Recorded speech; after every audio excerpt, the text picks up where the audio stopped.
Hey, it's Andy, and it's Friday, June 18th, just before Father's Day, and these are your top research URLs or articles that I've read this week that I thought were compelling. I'm sorry I didn't get something out yesterday, but I'm going to combine Thursday and Friday, and I've got about 6 things I want to run through really quickly.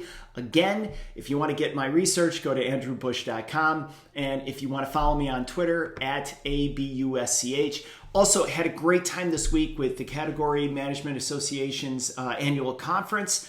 If you go on YouTube, which you're on right now, you can see the highlight reel that we produced and what I do. So check that out and share it with people if you want.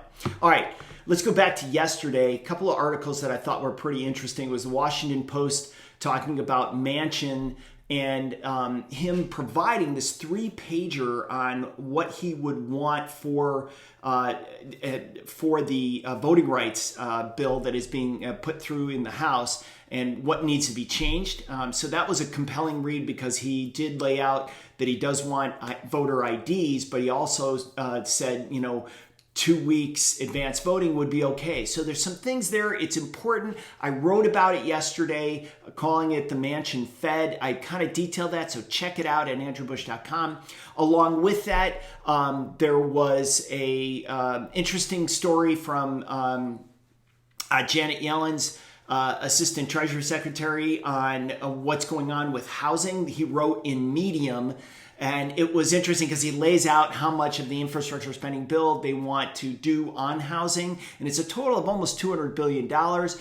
It's not, it's a quick, easy read, but you can see what their points are to substantiate why they want to spend that much money. And then lastly, there was a great article by Greg Ip. Greg is such a great writer for the Wall Street Journal, covering a lot of different issues, but he talks about what's going on at the Fed and how the Fed is now finally waking up to the point that inflation has been rising and whether or not it continues going forward. That's the key question. Bond market is not really reacting that much. I mean, it reacted yesterday to the Fed's statement on Wednesday and Thursday, obviously, but it's backed off since then. You went from about 145 on the 10-year up to about 157 from what I saw, and then it backed away from that. So again, the bond market is manipulated by the Fed, so I'm not sure it's telling us a whole lot, but we'll keep an eye on it. But the fact that these Fed governors are starting to wake up to the inflation threat is important. Now, on to today. Couple of really interesting articles.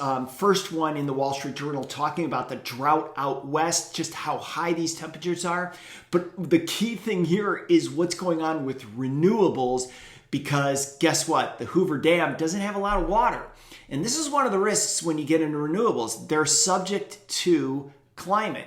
So it's kind of funny. They're pro-cyclical when it comes to exposure to climate change, right? Because they're dependent on the wind, the sun, and of course, in this case, water and water flow. So it's a great read. The next thing I toss up that I want you to take a look at is the U.S. Drought Monitor. And it's a wonderful way to get a weekly update on what's going on in the country. You can just see how bad things have been. And what's cool about the Drought Monitor is that you can go back weeks, like months, and take a look at how the drought has evolved over the last, year or two. And you can see that out west, it's been in a drought really since last year, and it's really bad right now. So those water levels, especially in places like Lake Shasta, and Lake Mead and so on are really being devastated right now, and you're not getting the power flow. As a matter of fact, one of the Bureau of Reclamation spokesperson Patty Aaron said that the Hoover Dam's generation capability is down 25% from its peak. So that gives you a little bit of indication of that. Just more reasons why California is such a mess. They get a lot of electricity from that dam. So, wow, they've got some big problems. And then finally, I point out a podcast that I like. It's Stephanomics from The Economist. And they interview Carmen Reinhart, who is the chief economist for the World Bank. Carmen Reinhart wrote It's Different This Time, which is a fantastic book. If you ever get a chance, check that out. She's amazing, and she's one of the best economists that I've seen, read, got a chance to, really dive into the work that she's put out there. She's interviewed on this podcast. The point that she makes is this, and they're talking about inflation, but it's really the bifurcation between the advanced countries that can monetary stimulus and fiscal stimulus and the developing countries that can't. And why the inflation that's come up in these countries in the developed world, because they can stimulate and they have done that from a fiscal standpoint, and how that's generated inflation and how that's negatively impacting the developing world, because so much more of what people spend money on in the developing world is on food, and food prices, corn prices, all of those things have gone up. Commodity prices have gone up significantly. So it takes a much bigger bite here. And these people can't stimulate. In other words, they can't fiscally spend like the developed countries can. So really great interview. Hope you check it out. That's it for me.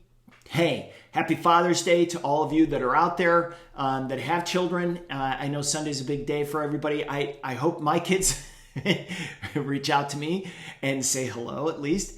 But it's been a crazy week. Hope you enjoy these. I'm doing some additional speeches next week. Just follow me on Twitter at ABUSCH and get my research at andrewbush.com. Have a great rest of the weekend. Thanks.